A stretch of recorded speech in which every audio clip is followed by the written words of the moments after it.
Harihi. Harihi Om Tat Sat. Harihi Om Tat Sat. Jai Guru. Jai Guru. Jai Guru.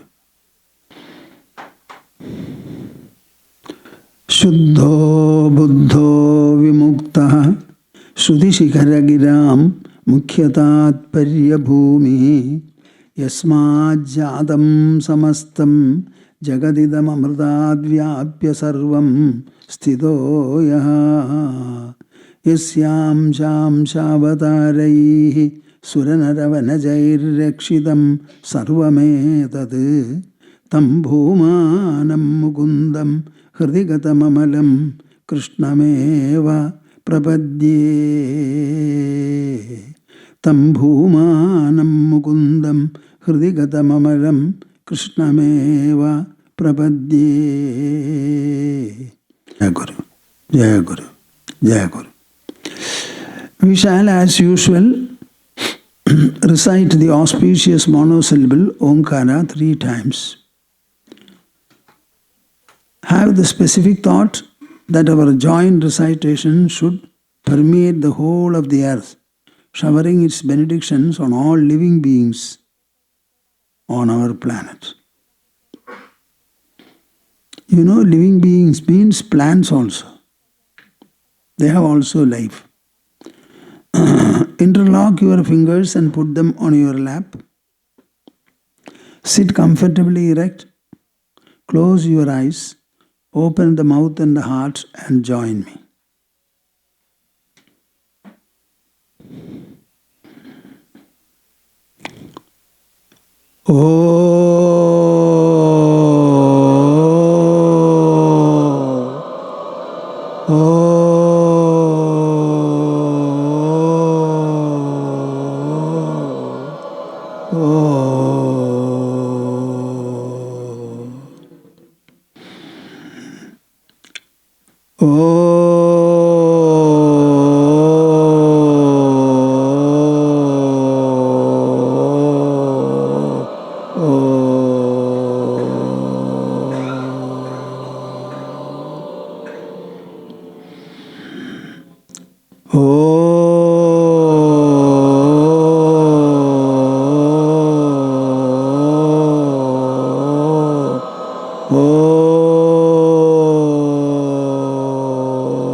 Is the session going on well?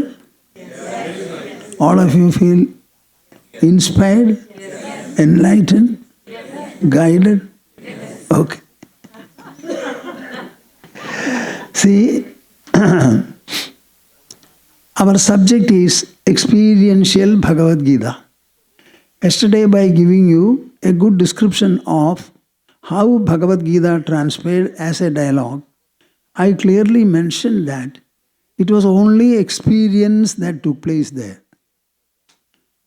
Krishna was speaking, Arjuna was hearing. Arjuna also interfered, raised questions, Krishna was hearing. So it was a speaking, hearing experience. Our whole life is experiential. There is nothing besides experience in our life. And there is no instant or even a fraction of an instant when we cease to be experiential. What is the subject of Bhagavad Gita conveyed? I would like you to remember 2 important words. One is Brahma Vidya, another is Yoga Shastra. Brahma Vidya is the knowledge pertaining to the ultimate or supreme reality. The supreme reality is called Brahma, not masculine, neuter. The ultimate reality. Vidya means knowledge. Knowledge relating to it, pertaining to it is Brahma Vidya. The second is Yoga Shastra. Yoga virtually means one thing getting united with the other. I think it is better to understand yoga as a science of integration. we have to learn to integrate everything that comes into our life. Everything should be integrated, acknowledged, received, assimilated, so much so that everything will remain integrated with us. It will not remain as a thorn. It will not remain as an irritation. Let it be anything, any kind of an interactional impact or outcome. We should be able to assimilate it, integrate it into our personality. Which personality? Not physical personality, inner personality, which consists of the emotional mind, the rational intelligence, and the assertional ego. These are the three constituents of our inner personality. When I say the mind, intelligence, and ego, don't think that they are distinct entities. They are not. They are only functional nodes. Functional nodes of what? Of the one inner presence, the sentience or consciousness. So we must be able to integrate everything that comes into our life. Suppose a Down syndrome child is born. What can the parents do?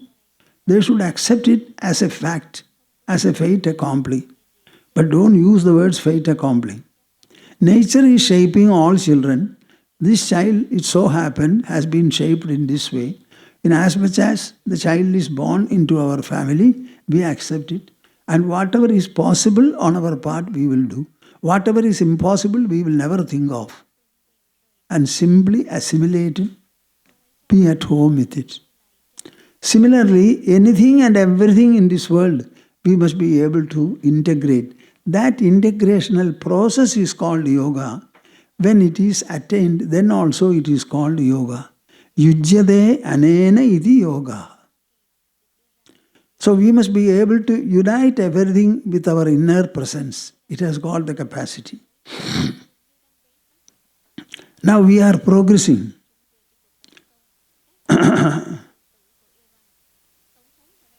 Krishna first of all said, there was no time when we were not, and there will not be a time when we shall cease to be.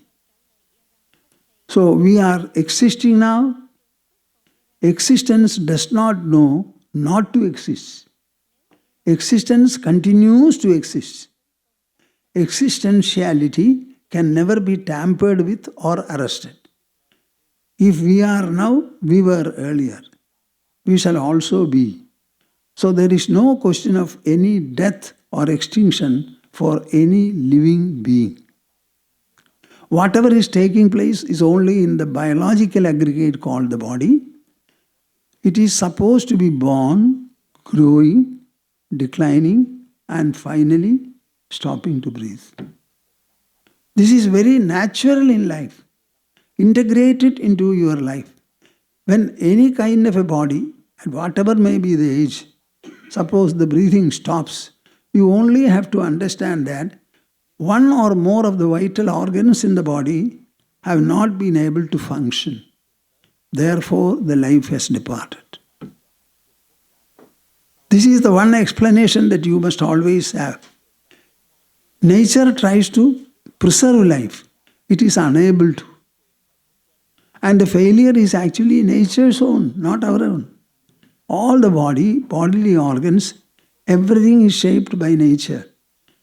And one or more of the vital organs are unable to function. Therefore, there is termination of life. You have nothing to do in it. Simply accept it. Like sunrise and sunset, ebb and tide, hurricane, cloudburst, etc. Accept it. Now, he continues to say, he does not stop there. Krishna is presenting a beautiful explanation for what is life. What is life? You know, as I mentioned earlier, if any one of you asks, can you give me an explanation of life? Unless you have heard me earlier. If you have heard me, you will be able to give. So, nobody will be able to give a proper definition.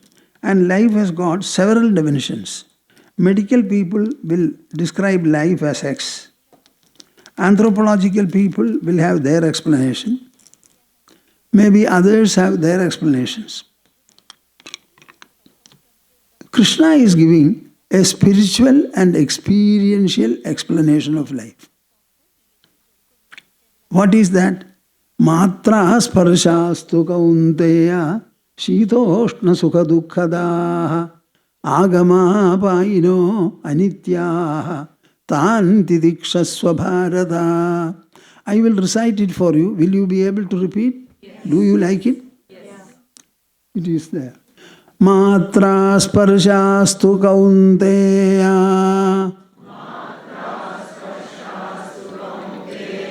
You should be louder. Matra sparshastu kaunteya.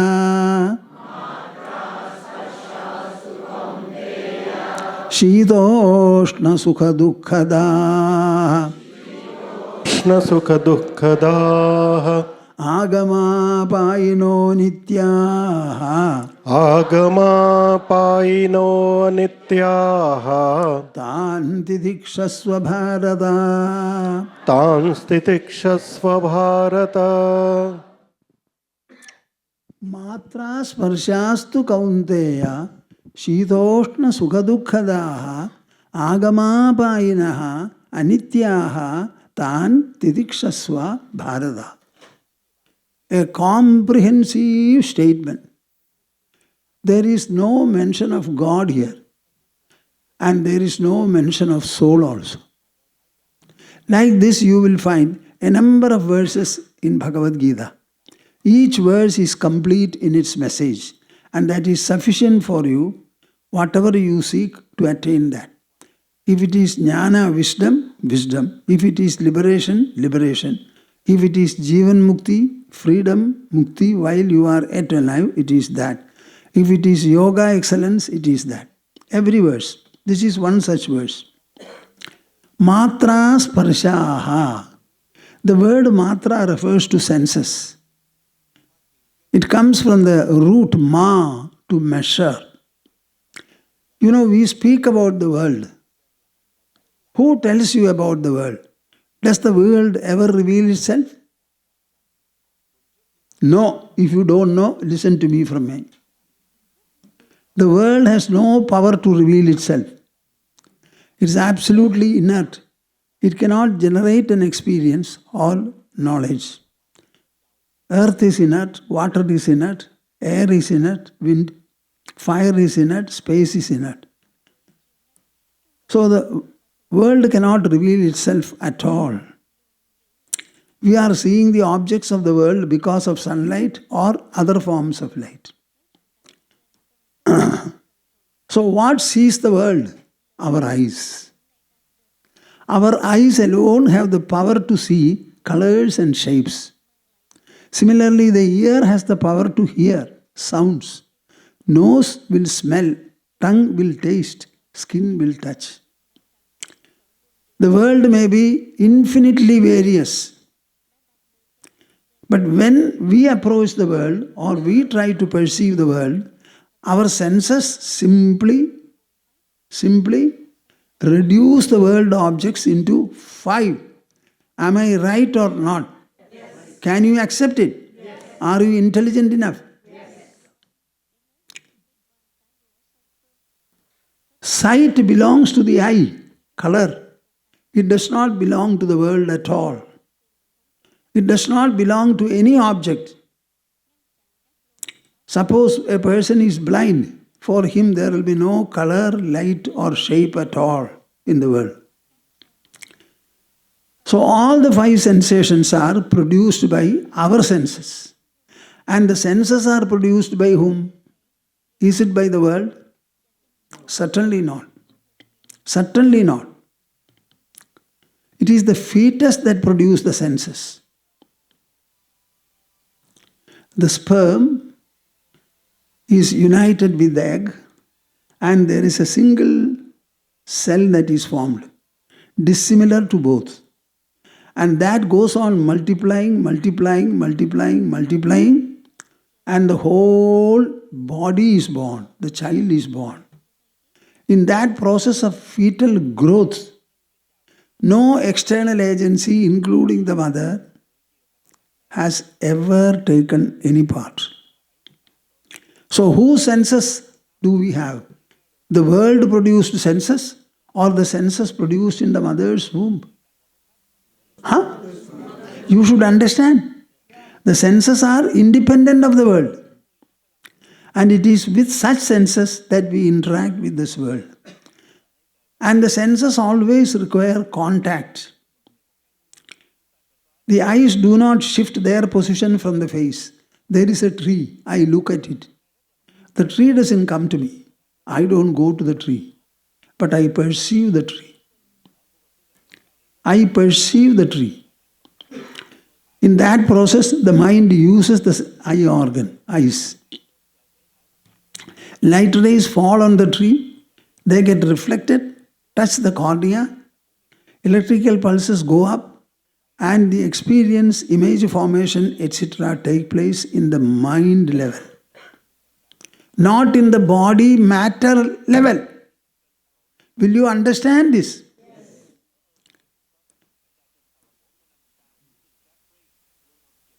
The mind takes an imprint of the tree in itself. The mind is not matter. It is above matter, above energy. So in the whole process of seeing, tell me whether there is anything external at all. I want an answer here. No.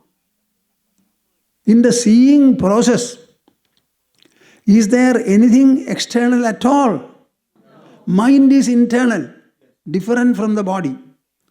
The mind wanted to see, it is its decision. It exercises its will.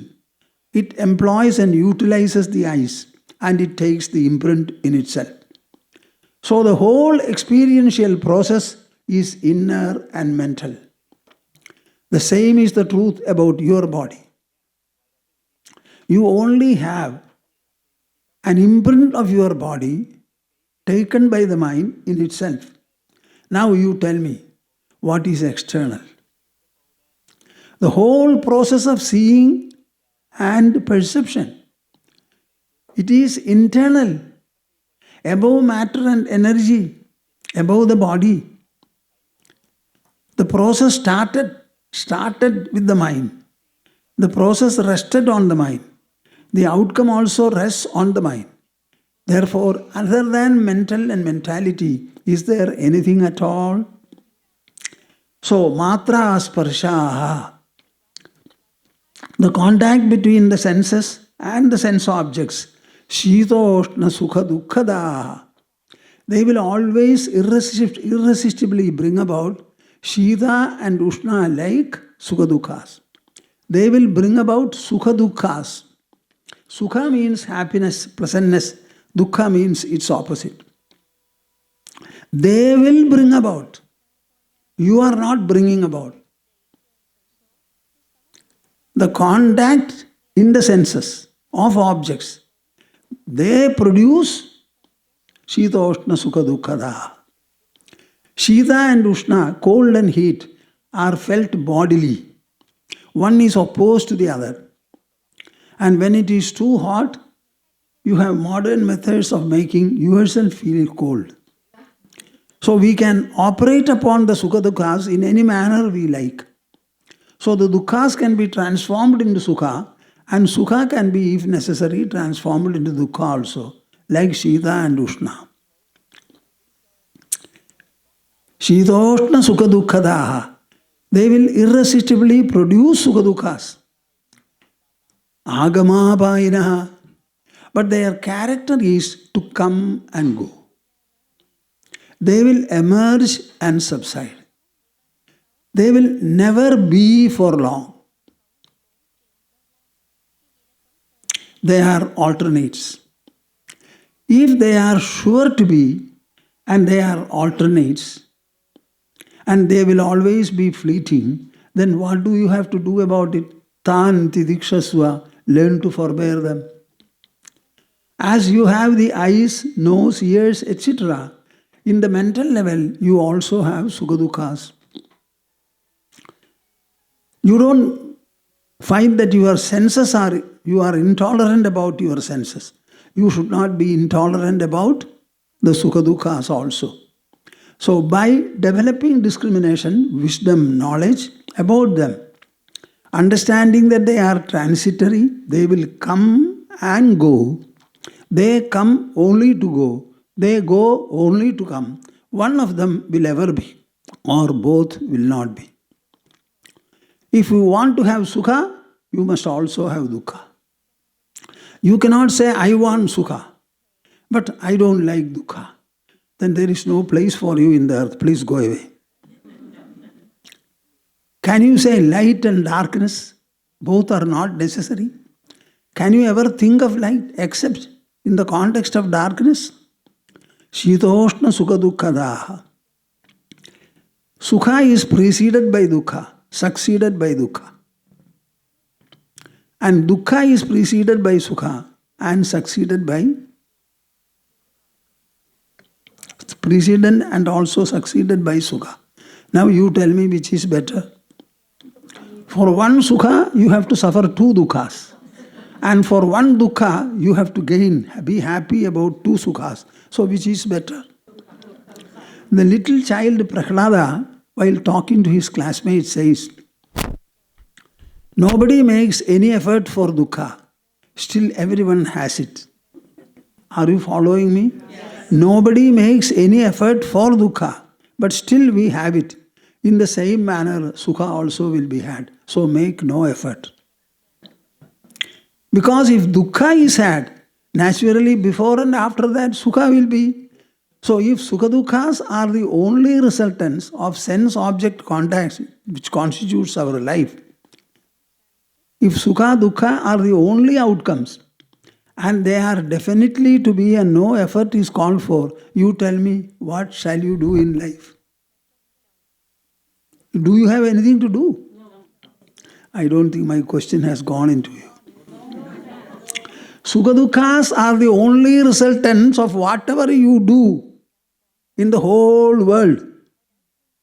They are the only resultants from the world, from your life, from your personality. And for both of them, if no effort is called for, can you not live a glorious, relaxed, beautiful, free life, dancing and singing as much as you want? That is what Krishna, Bhagavad Gita and this Swami want you to do. You have to live exultingly, delightfully, with contentment, with joy, with revelry. Agamapayino anityaha tan tidikshasva bharata. So you should learn forbearance. In India, even now some people may do it. In the name of tolerance, etc., they will try to lie on hot sand. Take a bath in the Ganges very early at 3 a.m. It is not a physical process at all. In the whole of spirituality, the pursuit is resting upon the mind and the intelligence. You learn about them. Be wise, be enlightened.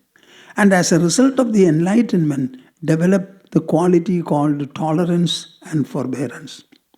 The more you know, the greater will be the forbearance. It will reach such a level that sukha-duhkhas become harmonious with you. You are able to integrate any extent of sukha and any extent of dukkha. Pandava's mother Kunti prayed to the Lord, give me more and more of dukkha so that I can remember you more. What do you understand from this? If you say you give me dukkha, it means for one dukkha, God has to give you two sukhas. So Kunti was very clever. I would like to show a PowerPoint which I showed earlier. Today I would like to explain it perhaps in a better manner.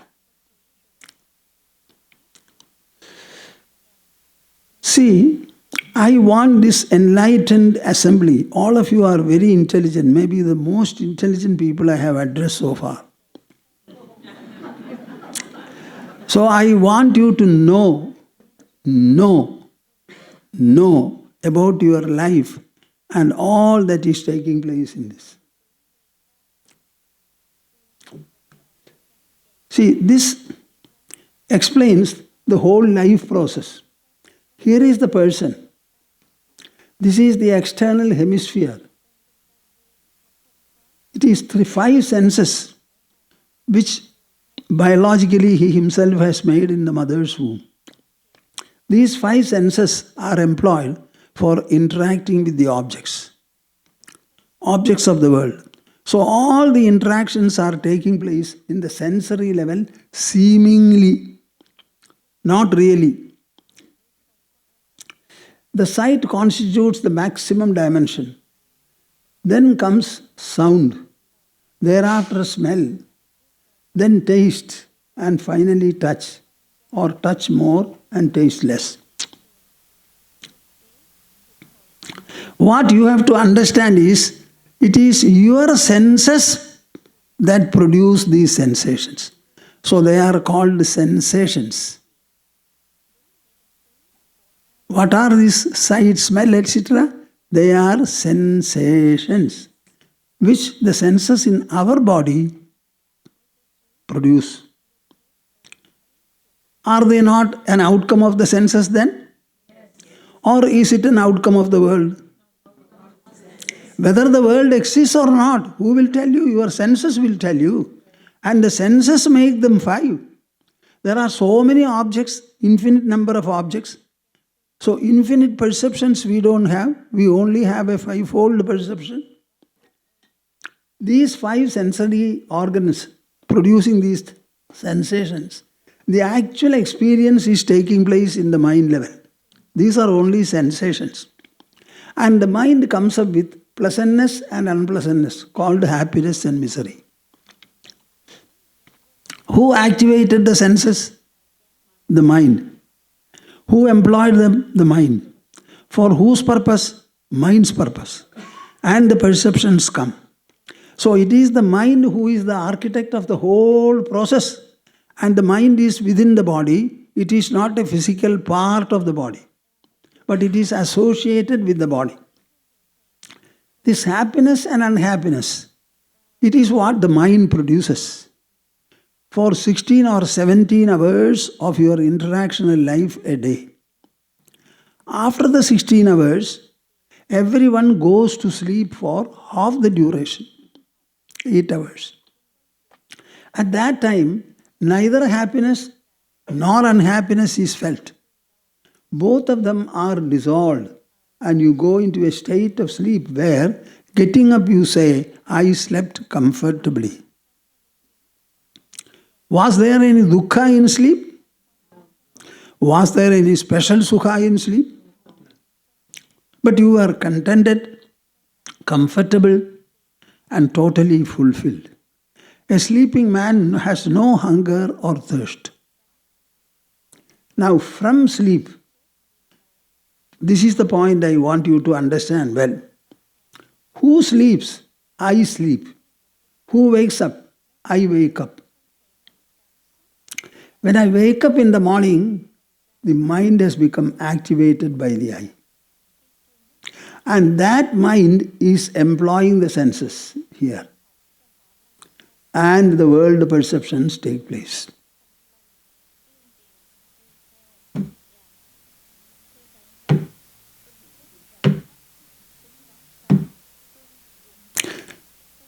In the whole of the waking state, is the world coming into you, or you are activating your own mind and senses and perceive and experience the world beyond the body in the plane of the mind.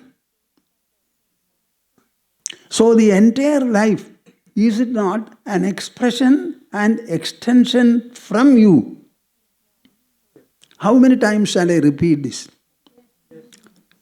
When you wake up, you understand that I have woken up.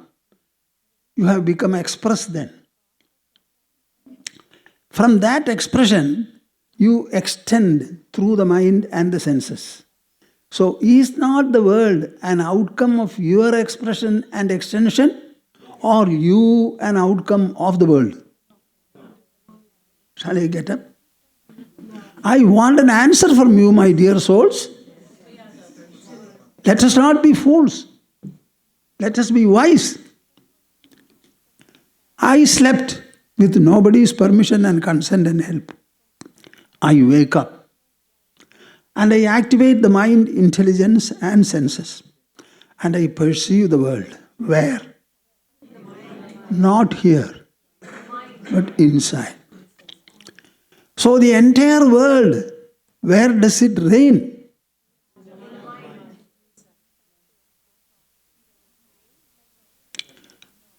Other than your mind, does the world has a support or a substratum? Once you understand this, what would be the effect or influence in your mind? The world has no existence separated from me. It is a part of my being. Physically, I am small. Mentally, intelligently, and beyond, I am infinity to the power of infinity. Am I or not? Yes. This you cannot perceive with your eyes. This you can comprehend only with your intelligence. Intelligence is the only tool of knowledge for us. There is no other knowledge tool. The knowledge appears to be having two doors, the sensory door and then the intelligence. When you analyze it, even sensory perceptions are inner, mental. So there is only one door of knowledge. That is our intelligence. It is the activation. So from sleep, we start waking up. So the entire magnitude is something we draw as a circle around ourselves. The world is engendered by us. We are not produced by the world. Our inner personality does all the magic. Our inner personality, the emotional mind and the rational intelligence. These are the only two agencies.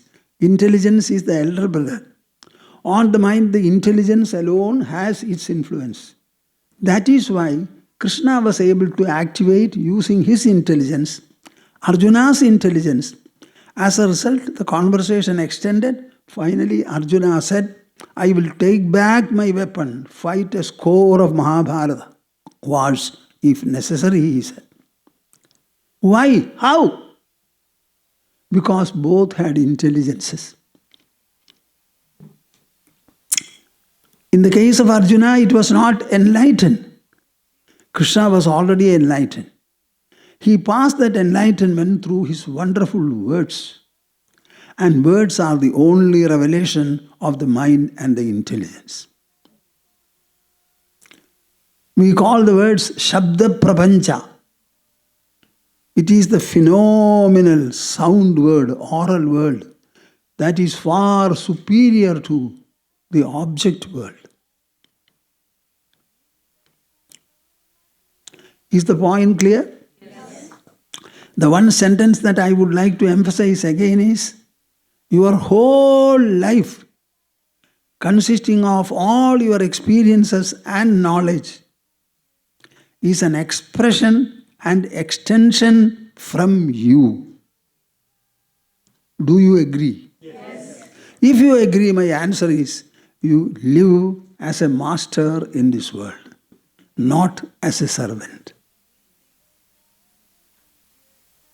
No object you desire will ever enter your body and touch the mind. Your house remains separately, your car remains separately, your children, family members remain separately, the dress also remains separately, the body remains separately. Nothing is going to enter your mind. And mind is the pedestal. in which you feel joy, happiness, contentment and fulfillment. It is emotional by nature, contentment. And that is a product of the mind. Keeping the mind safely in you, inaccessible to the world. What? Your mind is inaccessible to the world, impervious to the world, insurmountable to the world. The mind, by its very nature. Keeping such a mind, what are you begging for? From the world. My dear world, give me contentment. Give me contentment. Give me contentment. It is not in the world's stock. No object can produce it. It is an inert world, insentient world. And you are looking to the world for it. Are we not becoming worse than asses? Donkeys? By saying this? Where can we excuse ourselves? Tan tidikshasva bharata. Therefore, forbear them. Forbear them. You have to decide very well. Are we giving birth to the world or the world engenders us? Huh?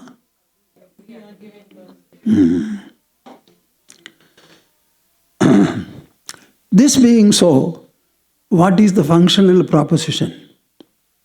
Yam hina vyathayandyede purusham purusharshabha sukha-duhkha sukham dhiram sobhradatvaya kalpade. Yam hina vyathayandyede. Yam hina vyathayantyete. Yam hina vyathayandyede. Yam hina vyathayantyete. Purusham purusharshabha.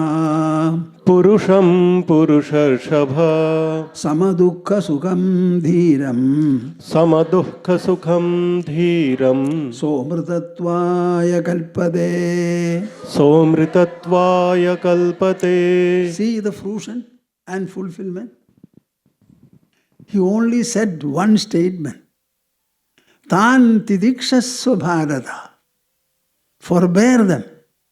Understanding them that they are transitory.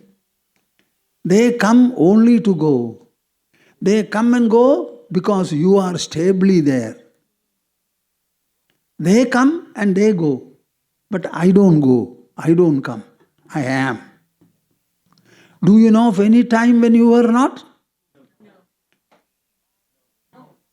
But sukha-duhkhas come and go. We don't come and go. Please come and go. And your coming and going proves that I am not coming and I am not going. Am I right or not? Yes. All of you are laughing. The joy part I like, laughing I don't know, it's okay. Now he says, Yam hina vyathayandyete purusham purusharshabha. Who is not afflicted, agitated, pained and tormented by these sukha-duhkhas. There is no other sadhana. This is the only sadhana, only pursuit. That is why I say it's a mental, intellectual pursuit. Understand it in the level of the intelligence. Apply it in the sphere of the mind. Let there be a beautiful marriage between the two. Mind and intelligence. Purusham purusharshabha sama-duhkha sukham dhiram. That man is called sama-duhkha sukha. He has evenized in his mind, equated in his mind, sukha and dukkha. My dear dukkha, I have no prejudice for you. My dear sukha, I have no preference for you. This transcendence of preference and prejudice, likes and dislikes, acceptable and rejectable, delight and depression. Transcendence. This conduces to liberation and freedom. Are you understanding me? Yes. Huh? Yes. Who whoever is not assaulted by this, afflicted, tormented, agitated, and depressed by this, duhkha sukham dhiram. How to remain unafflicted? Yes, duhkha sukham. Give a place for both equally. Whether you give or not, already it is there. You recognize it and then say, I give an equal place for dukkha and sukha. They are not my creations. They are coming to hoodwink me. I will not allow it. I have become enlightened. So you do whatever you like. I neither want you nor want the other. Even if I don't want the sukha, it will come. Even if I don't want dukkha, then also it will come. So it does not depend upon me. It depends upon the senses and the objects. Duhkha sukham dhiram somritatvaya kalpade. That man is declared fit for liberation. Tell me now, where is liberation? This is the yoga Sri Krishna speaks about. Samatva Buddhi yoga. What is that? Samatva towards what? Towards sukha-duhkhas. For practicing samatva, do you have to go anywhere outside? Wherever sukha-duhkhas are, you practice. Their arrival reminds you. Their arrival persuades you, compels you, leads you, helps you. Just like in swimming waters, we learn to swim and remain afloat, holding our head up. Here also, the sukha-duhkha waters will be generated by day-to-day life. You remain afloat. Duhkha sukham dhiram. Duhkha sukham dhiram. Will you start chanting these two words at least 1 million times from today onwards? Then you become liberated. 1 million times. Duhkha sukham dhiram somritatvaya kalpade. Let us go to Vasishtha Deva, Sri Rama dialogue. Krishna and Arjuna both were middle-aged and they were on the war front where intense human activity was going on. The most intense activity is battling, where people fall dead one after the other.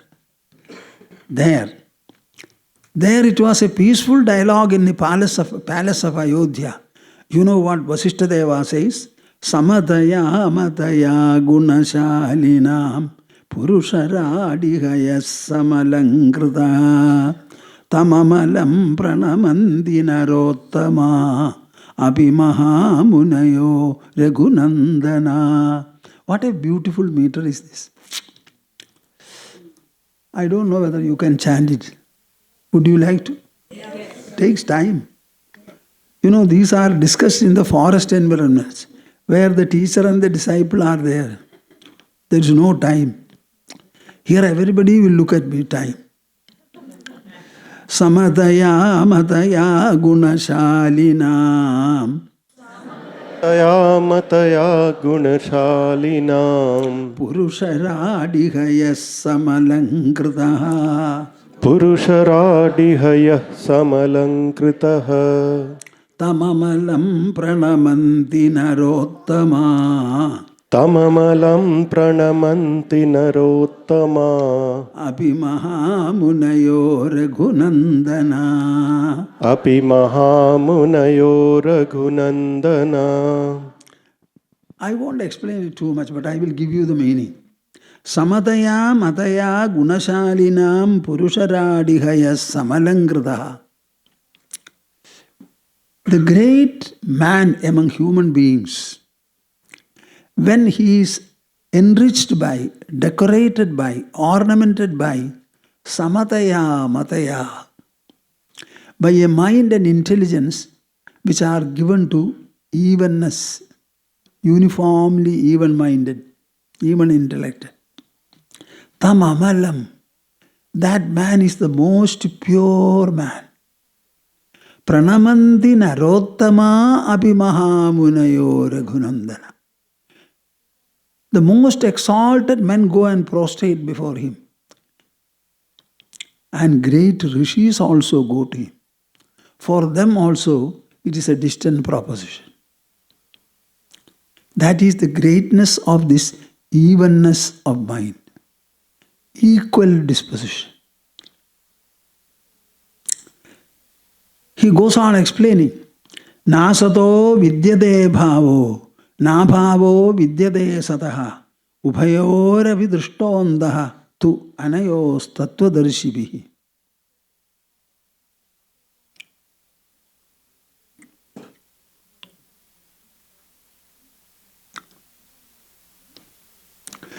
Nasato vidyate bhavo, na bhavo vidyate sataha, ubhayora vidrushtondaha tvanayos tattvadarshibhihi. You know, Sri Krishna learned with Sandipani.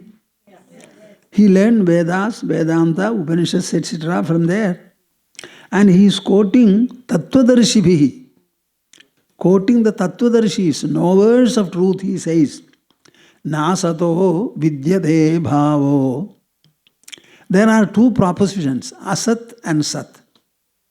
Sat refers to the real. Asat refers to its opposite, namely the unreal. What is the real? The real will always be. In the past, present and future, uniformly it will be present. If it is not, then it is not Sat. And can Asat exist? It can never exist. The unreal can never be, and the real can never cease to be. Huh? Yes. Therefore, whatever is, whatever is should be real. Apply this formula to the world. Which generates sukha-duhkhas? The only generation of the world in you is sukha-duhkhas. Is there not? Apply this principle to sukha-duhkhas. Sukha and dukkha come and go. Therefore, are they Sat? No. Real? No. Then they are only unreal. As unreal, can they exist? No. They cannot. Then why are they there? Answer me. This is the question raised by your intelligence. So how can the sukha-duhkhas be there? They are unreal by their very nature. So if they are still prevailing, it can only be due to their substratum. By their own worth and nature, they cannot exist. So they can remain as superimpositions on their substratum. Are my words clear? Yes. Yes. If sukha-duhkhas are unreal, why is that display? That display is subsisting on their substratum. What is that substratum? What is that substratum? Can the substratum for sukha-duhkhas be elsewhere? No. They can only be inside your mind, inside your body, in the mind level. So try to find out what is the substratum of the sukha-duhkhas.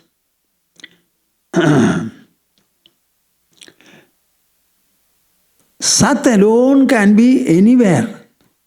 Asat can never be. Asat can never be. This is where, are you keen? Yes. Listen to me carefully. Arthad arthandare jitte yadi madhye tu yastidhi nirastamananakara sa swarupasthiti smrada. I have not discussed this Sat and Asat in this manner elsewhere.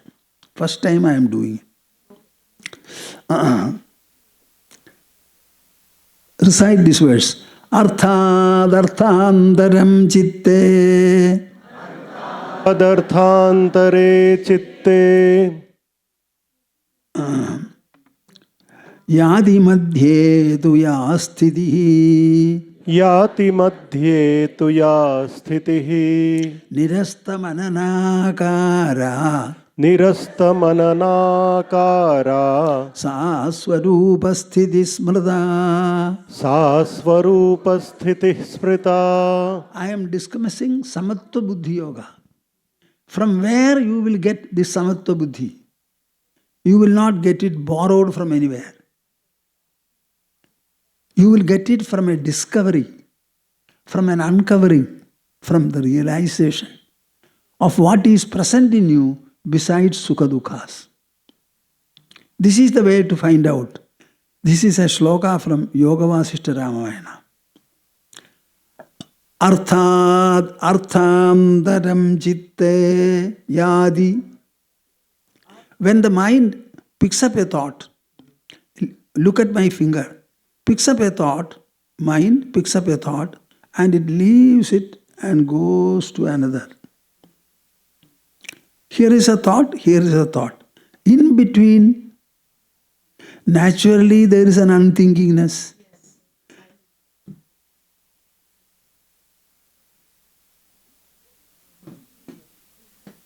Is it sukha or dukkha? Huh? Nirastamananagara. In that place, it is not given to any thinking at all. So it is a non-thinkingness. And that is a clear gap. Everybody can understand. One thought subsides, another thought emerges. So between the subsidence of one thought and the emergence of the another thought, should there not be a gap in between? Yes. You cannot measure it with a scale. That's a different matter. This is to be ratiocinated upon, ruminated upon, and churned out like fire from the wood. Nirastamananakara sa swarupa sthiti smrta. That is the nature of the self. Tell me, is it within your reach or beyond? Within. Huh? Yeah, within. How many? Lift your hands. I am happy. Nirastamananakara. See, in between there is a no man's land, like that, between 200 states, etc. Now, what is becoming sukha? This nirastamanana state, that gives rise to sukha. Then it submerges. Then dukkha. Just see. So what is the substratum of the sukha-duhkhas now? Huh? Right beneath them. Nirastam ananagara sa swarupa sthiti smrta. That is the nature of the self. My dear souls, who will point out like this? This is jnana, wisdom, enlightenment, knowledge. Bhagavad Gita, Krishna says, jnanam, jneyam, jnanagamyam. It is knowledge, it is the knowable, and to be pursued by knowingness. Hridi sarvasya vishtitam. It is seated in the heart of everyone. My dear souls, don't be blind to your own inner treasure. Do not be blind. Open your eyes. Nirastamananakara. So this side and that side of dukkha, the substratum is there. After that, the other comes. Nirastamananakara sa swarupa sthiti smrta.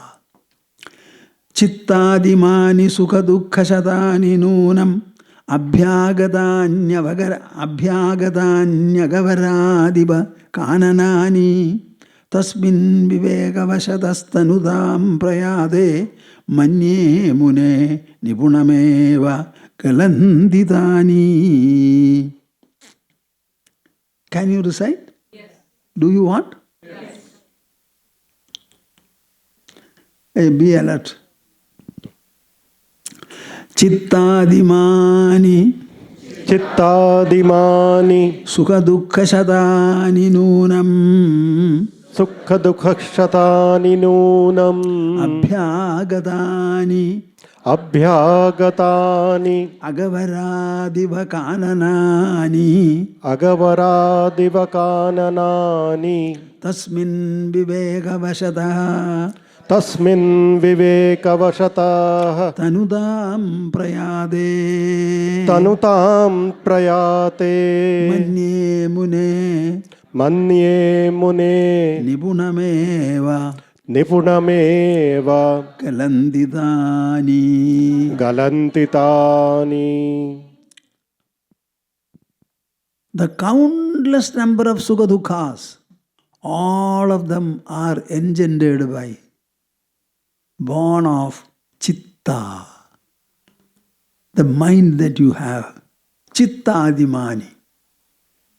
Will you stop saying from today that for your sukha and dukkha, there is anything external as an agency or cause? Whose experience is sukha? Your. Dukkha? Your. For that experience, can anything else be responsible? Here, who reacts to what? Somebody scolds you. He has scolded you. That scolding is wrong.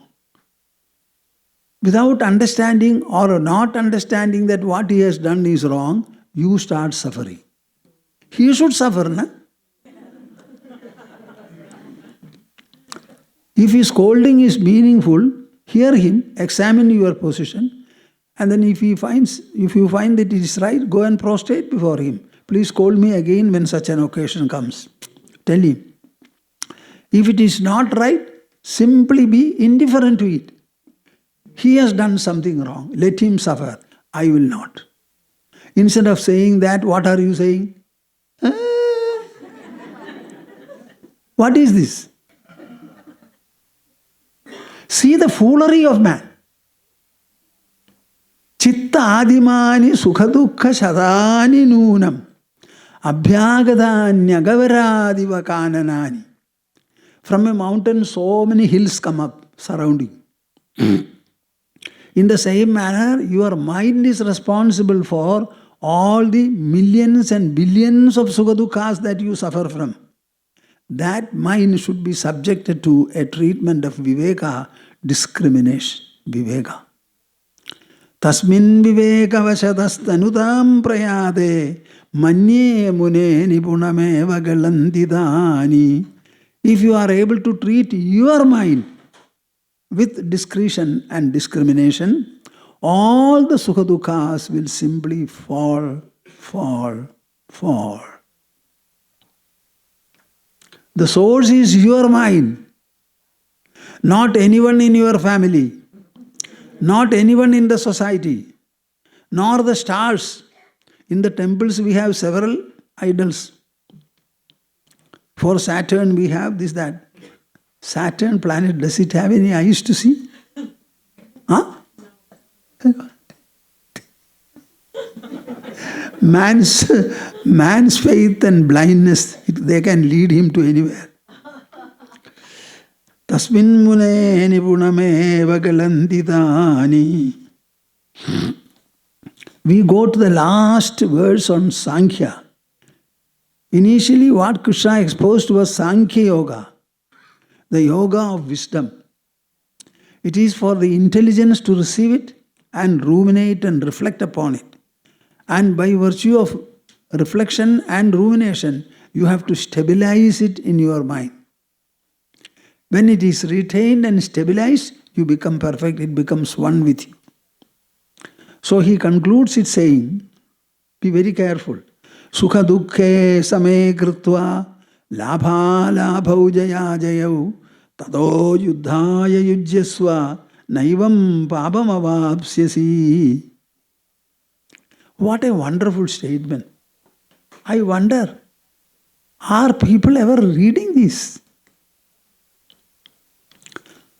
Sukha-duhkhe same kritva sukha-duhkhe same krutva labha labhau jaya jayau labha labhau jaya jayau tato yuddhaya yujyasva tato yuddhaya yujyasva naivam papamavapsyasi. naivam papamavapsyasi. Arjuna, your fear was sin.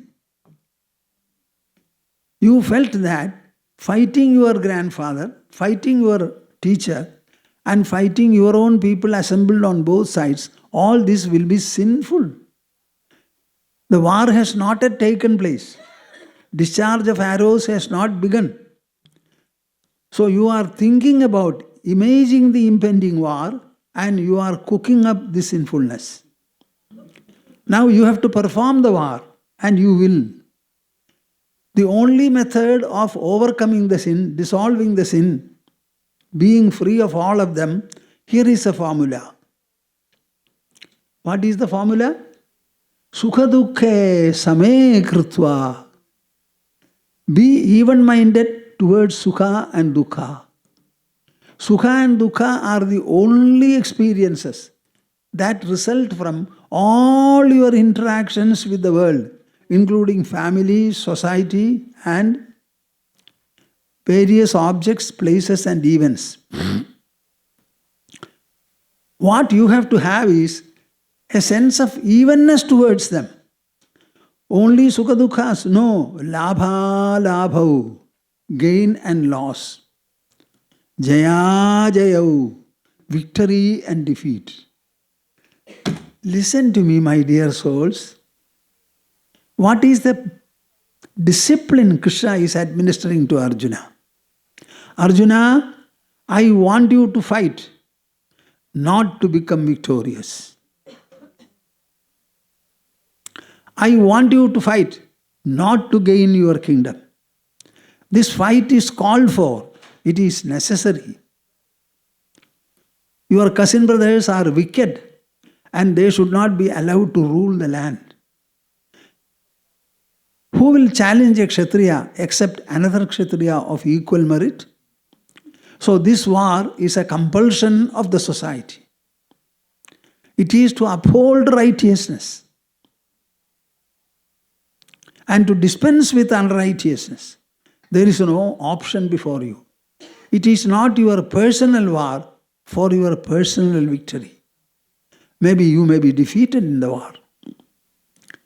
But I want you to think in a manner where your mind will be equally disposed to what? The pairs of opposites. The world consists of only pairs of opposites. It is a conglomeration of pairs of opposites. All the pairs of opposites together, individually as well as collectively, they would cause only sukha-duhkhas. So be equal towards them, towards gain and loss, towards victory and defeat. Tato yuddhaya yujyasva. Then go heart and soul into the war. For Arjuna, it was a physical battle with enemies. For all of you, it is a battle with your life. With your own family members, members of the society, and others. Tato yuddhaya yujyasva naivam papam avapsyasi. You will never be subjected to sin. I don't know, my dear souls, are you able to appreciate and the value of what I say? Yes. What is this? See, a change in your mind, in your evaluation. That change is transmitted by words, words of knowledge. Catch these words. Turn the key of your mind. Instead of looking for victory, lift your hands up and say, it does not matter to me whether I win or lose, but I shall fight. Fighting, winning and losing follow. Naivam papam avapsyasi. So to completely overcome all sin, what is the formula? Samatva Buddhi. What? Samabuddhi. 4 letters. My dear souls, can you not learn these 4 letters? Huh? Yes. Carry the crown of fulfillment in your life. Crown of fulfillment.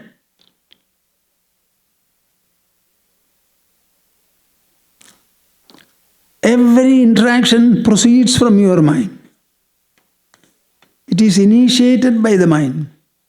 It subsists on the mind. It terminates in your mind. Am I clear? Yes. Interaction is initiated by the mind, subsisting on the mind, terminating and concluding in the mind. What is this? My seeing all of you, where is it?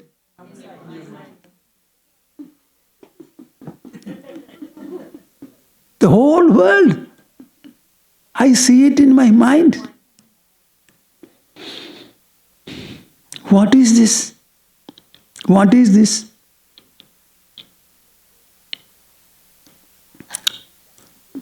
This Samatva Buddhi. Samatva Buddhi. I have not yet counted.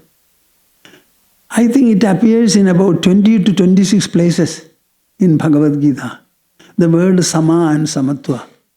Tomorrow I shall tell you. Only Sama and Samatva. Sama and Samatva. It is relevant only to the mind. And you have to be having Samatva towards what? Sukha and duhkha. Because they are the ultimate resultants of all sensory interactions. By this one formula, Krishna elevates you to an invaluable pedestal, indescribable pedestal, where you will be floating on the Samatva waters of your own mind. Wherever you are, whatever you do. He completes Sankhya Yoga and proceeds to speak about Karma Yoga.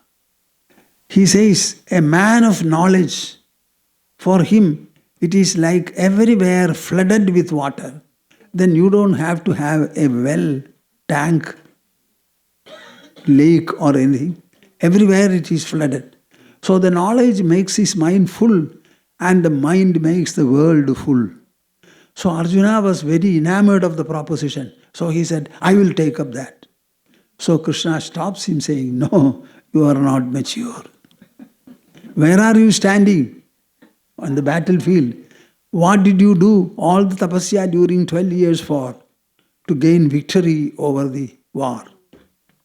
Such a man, you now suddenly say, I will go and sit quiet in solitude and contemplate alone. No, you will feel sorry.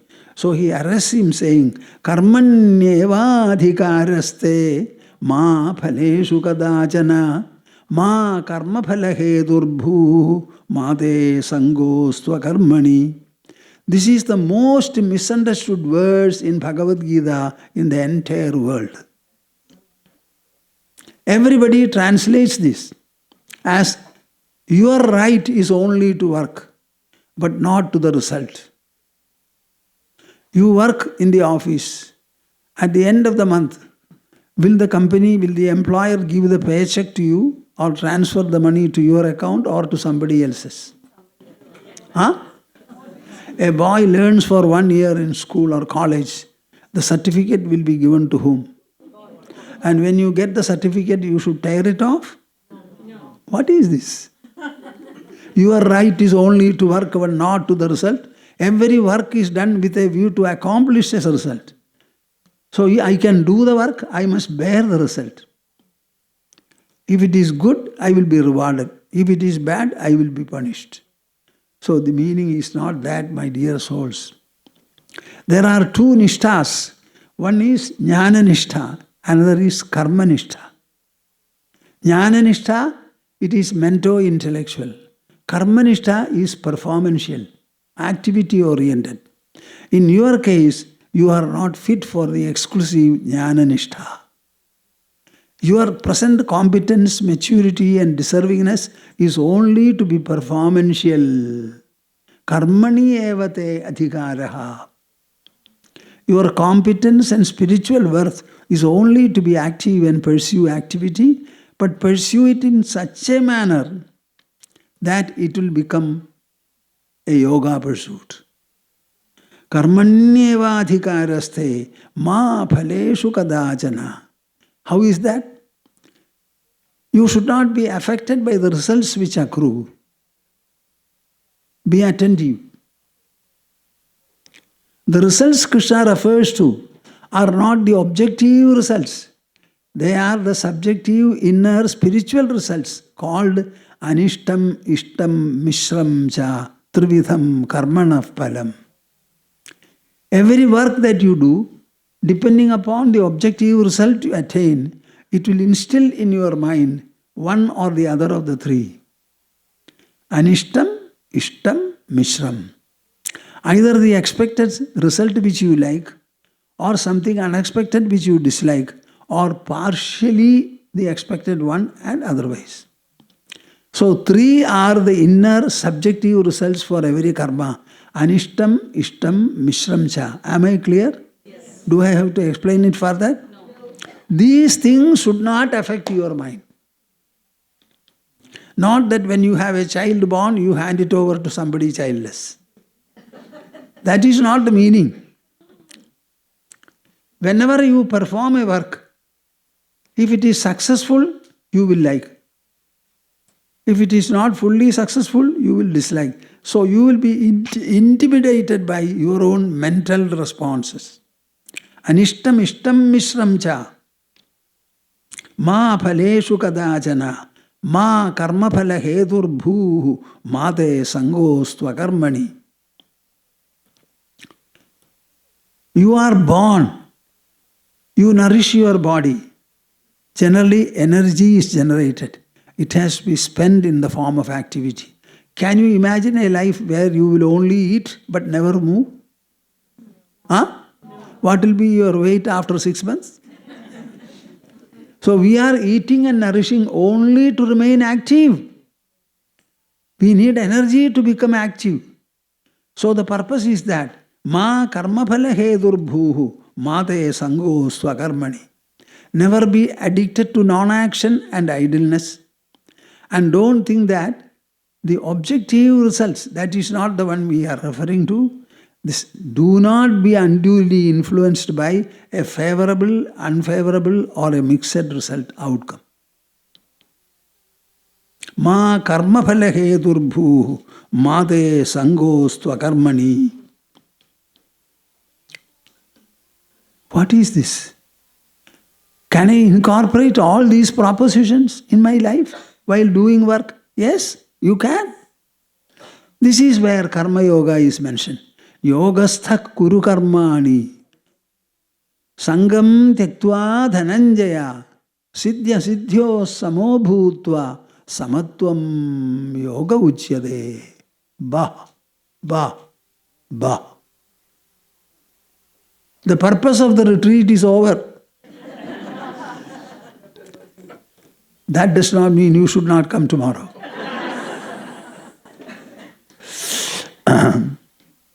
Yogavasishtha kuru karmani. Yogavasishtha kuru karmani. Sangam tyaktva dhananjaya. Sangam tyaktva dhananjaya. Siddhya siddhyo samo bhutva. Siddhya siddhyo samo bhutva. Samatvam yoga uchyate. Samatvam yoga uchyate. Samatvam yoga uchyate. Samatvam yoga uchyate. Samatvam yoga uchyate. Samatvam yoga uchyate. Never raise your tongue to know what is yoga. This is yoga. Samatvam yoga uchyate. Never turn anywhere else.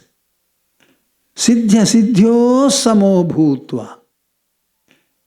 Whether you attain the desired fruition or not, siddhi and asiddhi, fruition and non-fruition, Keep your mind stable, calm and poised. Be equal. Yogastha kuru karmani. All the actions you perform seated in yoga. Sangam tyaktva dhananjaya. Avoiding the delusional clinging. That you avoid. What is delusional clinging? Delusional clinging. Sangam tyaktva dhananjaya. How to leave it? Siddhya siddhyo samo bhutva samatvam yoga uchyate. There he said, sama duhkha sukham dhiram. Here he said, sama siddhya siddhyo samo bhutva. The word sama is common in both. There it was to sukha-duhkhas.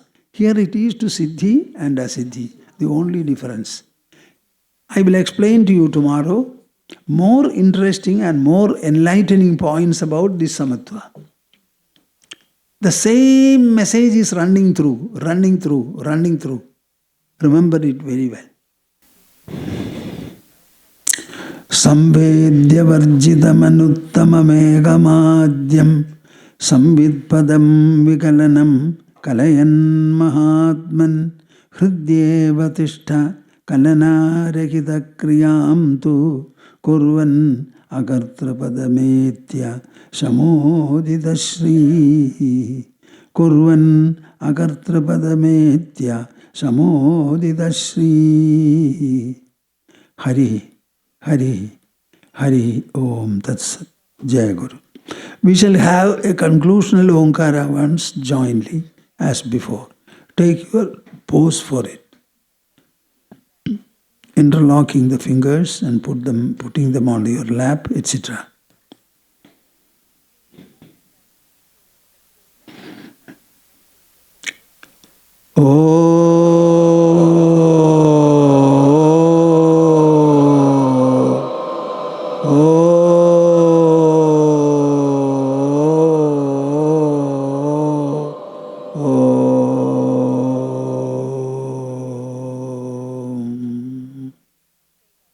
Hari Om Tat Sat. Jai Guru. Jai Guru.